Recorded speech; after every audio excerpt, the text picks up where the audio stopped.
Vous écoutez Z sur 7, le podcast quotidien de Trendscanal Z. Nous sommes aujourd'hui le mercredi 14 mai. Votre podcast aujourd'hui est écrit par Arnaud Huard et animé par Jean-Pascal Ledoux. Bonjour à toutes et tous. Aujourd'hui dans votre podcast, le Parti socialiste veut redéfinir sa vision pour les prochaines années. Force est de constater que oui, dans la campagne, ça a percolé le fait que le PS n'était un parti contre l'économie. Pour suivre, le secteur de la chimie et de la pharma est en baisse. Un jour on dit blanc, l'autre jour on dit noir.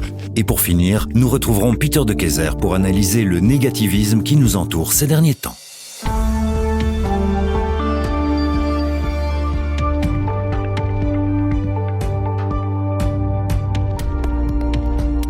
Z sur 7 à la une.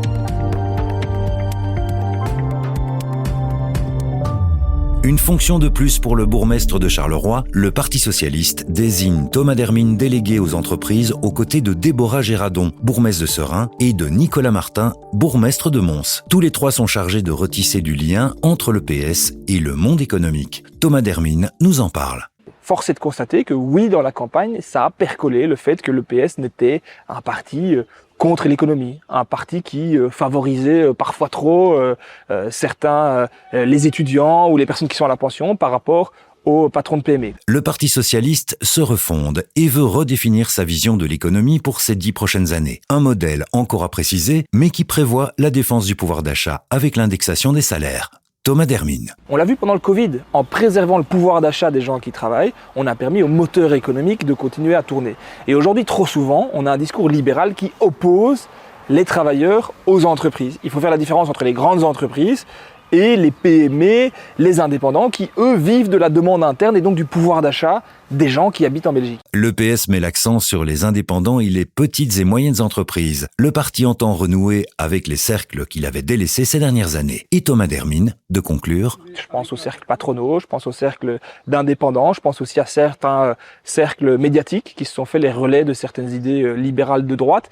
Pas parce que ils sont plus prompts à une idéologie qu'une autre, mais aussi parce qu'on a laissé du terrain. Et donc c'est vraiment ce terrain-là qu'on va réinvestir. Les 3 nouveaux délégués aux entreprises comptent mener une concertation régulière avec les acteurs économiques. Le parti mettra aussi en place un conseil économique et social pour assurer le suivi des dossiers en interne. Z sur 7 à la une. La chimie et la pharma tournent au ralenti en Belgique. L'an dernier, moins de 70% des capacités de production ont été utilisées. Le chiffre d'affaires reste à 75 milliards, mais avec l'inflation, c'est en réalité une baisse. Un autre point noir concerne l'emploi. Pour la première fois depuis 10 ans, il est en recul. Yves Verschuren, CEO d'Essentia. Nous avions atteint en 2023 le chiffre historique de 100 000 emplois. Malheureusement, en 2024, nous avons perdu plus de 1000 emplois dans le secteur, ce qui est un signal clair que la tendance positive s'est arrêtée et qu'au contraire, un certain déclin s'est installé. Les exportations continuent de baisser, les investissements stagnent et le prix de l'énergie reste un fardeau. Le gaz en Europe coûte 3,5 fois plus cher qu'aux États-Unis et ça a une influence. Yves Verschuren. Au niveau de la chimie, nous demandons que le gouvernement belge prenne des mesures concrètes qui montrent que leur volonté de réduire les prix de l'énergie sont véritablement une volonté claire et qu'elles se traduisent par des mesures concrètes, comme par exemple la diminution des tarifs de transmission. Une autre menace importante, l'incertitude liée aux annonces commerciales de Washington. Yves Verschuren, CEO d'Essentia, encore une fois. Un jour on dit blanc, l'autre jour on dit noir. Mais ce qui est certain, c'est que la confiance, elle est fortement ébranlée. Il y a une incertitude qui est majeure et qui est très néfaste pour le développement d'un business avec succès. Malgré l'incertitude, un point positif, la recherche. Portés par les grandes firmes pharmaceutiques, les investissements en recherche et développement atteignent un record de 6 milliards 800 millions d'euros. Mais pour continuer à investir, les entreprises ont besoin de stabilité. Ce que la chimie réclame aujourd'hui, c'est de la confiance et des décisions claires. Z sur 7, les dessous du pouvoir. Peter de Keyser, économiste et entrepreneur, fait le lien entre entrepreneuriat et politique.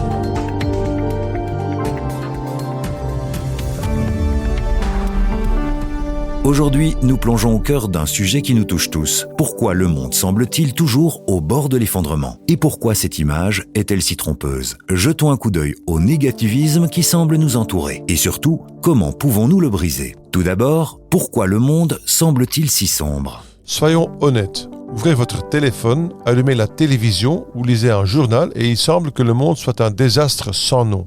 Tensions géopolitiques, crise climatique, polarisation, cela n'en finit plus. Mais pourquoi cela nous submerge-t-il autant ? La réponse réside dans notre cerveau et la technologie qui joue avec. Nous sommes accros à la dopamine, cette dose rapide de plaisir que nous obtenons d'un like, d'un retweet ou d'un titre de journal choquant. Les médias et les réseaux sociaux le savent et en jouent sans vergogne. Les mauvaises nouvelles sont leur modèle économique. Une histoire de catastrophe imminente captive votre attention beaucoup plus rapidement qu'un article nuancé sur une avancée dans l'énergie solaire. Et puis, il y a les algorithmes des médias et des réseaux sociaux. Ils mettent en avant du contenu qui vous met en colère, vous effraie, vous indigne, car cela vous maintient en train de scroller. Le résultat, un cercle vicieux de négativisme. Les mauvaises nouvelles nous affectent, nous en consommons davantage et la sensation et le négativisme reçoivent encore plus d'attention. Ce n'est pas un complot, c'est simplement le fonctionnement de notre cerveau et de la technologie. Mais cela déforme notre vision du monde. Cela nous rend cyniques et négatifs.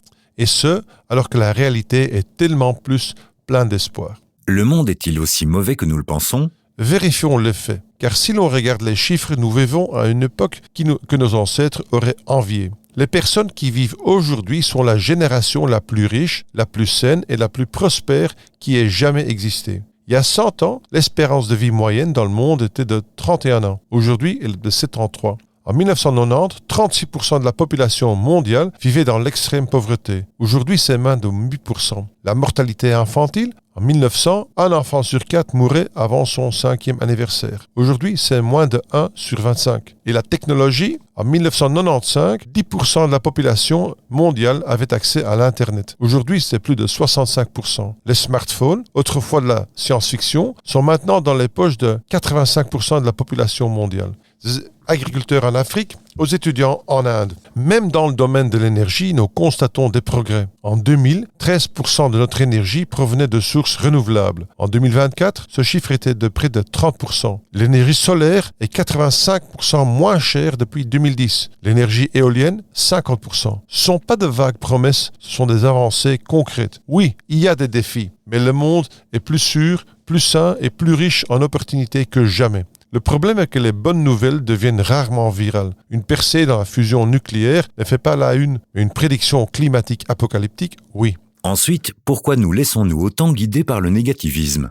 Il est humain de surestimer les dangers. Notre cerveau est programmé pour rester vigilant face aux risques. Un vestige de l'époque des tigres à dents de sabre. Mais aujourd'hui, cette tendance est exploitée par les médias, les activistes et les politiciens. Ils gagnent leur vie grâce à l'exagération et au conflit. Les politiciens crient des slogans polarisants pour obtenir des voix. Les commentateurs des débats télévisés jouent sur le sensationnel pour l'audience. Et sur les réseaux sociaux, les voix les plus fortes et les plus extrêmes sont récompensées par des likes et des followers. Mais tout ce négativisme ne résout rien. Il nous paralyse. Il nous fait croire que le monde est condamné. Et ce n'est pas seulement incorrect, c'est aussi contre-productif. Pendant que les prophètes de malheur occupent le devant de la scène, il y a des entrepreneurs, des scientifiques et des innovateurs qui font réellement la différence. Ils construisent des solutions, des startups qui capturent le CO2 de l'air, des chercheurs qui repoussent les limites de la technologie des batteries, des ingénieurs qui rendent les villes plus durables. Ces personnes reçoivent rarement un mégaphone, mais ce sont elles qui font avancer le monde. Et pour finir, comment nous libérer de ce piège du négativisme ? Cela commence par un choix. Moins écouter les sirènes des mauvaises nouvelles, plus parler avec ceux qui agissent. Éteignez votre écran. Sautez le défilement sans fin des posts angoissants et cherchez les entrepreneurs, les innovateurs, les solutionneurs de problèmes. Ils nous rappellent ce dont nous sommes capables. Regardez l'histoire. La peste a conduit à des réformes. Les guerres mondiales ont entraîné des bonds technologiques. La guerre froide s'est finalement terminée par plus de liberté. Chaque fois, nous avons prouvé que notre force réside dans la résilience, la créativité et la collaboration.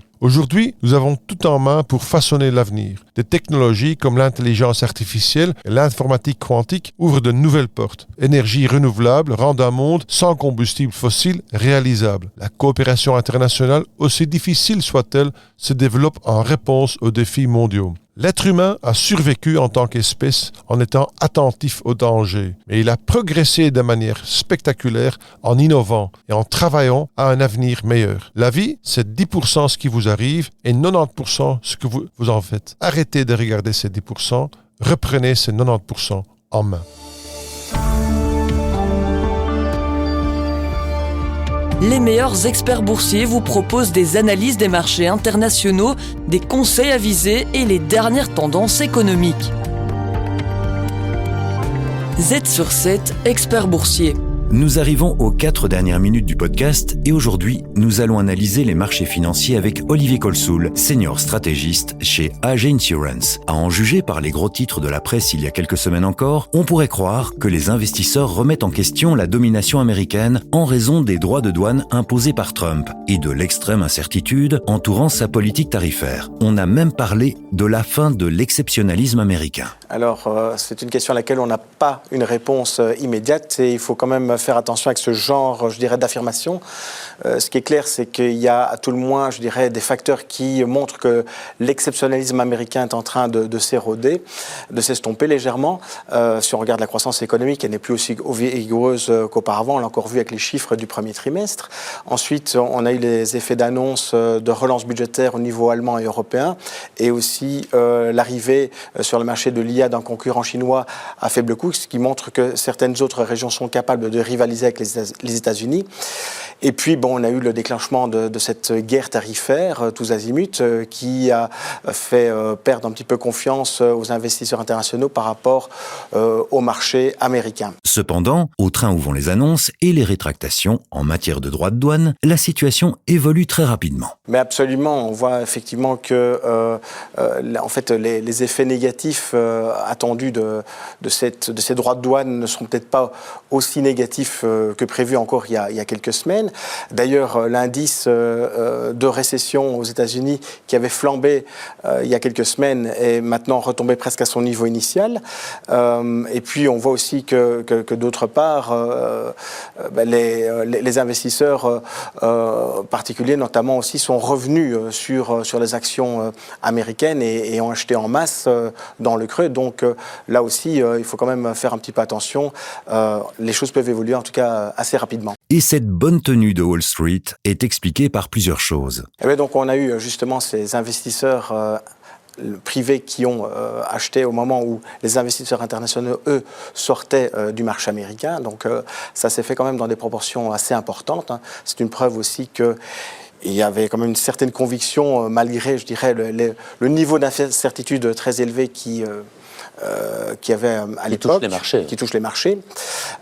Et puis, d'autre part, on voit aussi que, je dirais, sur le plan des performances, on a maintenant des marchés d'actions américains qui font plus ou moins jeu égal avec le marché européen et les marchés émergents sur le second semestre, enfin sur la partie du début du second semestre, alors qu'au premier semestre, il y avait effectivement un écart beaucoup plus important en faveur de l'Europe et des marchés émergents. Et pour finir, on peut dire en termes de conclusion qu'on respire un peu plus. Oui, mais je pense qu'il faut rester, comme l'ont dit aussi mes confrères, tout à fait investi et diversifié parce que la réalité d'aujourd'hui n'est pas forcément celle de demain. Prudence encore sur les marchés et on aura l'occasion d'en reparler. En attendant, merci de nous avoir écoutés. C'est tout pour aujourd'hui, vous pouvez regarder les Z-News de ce soir.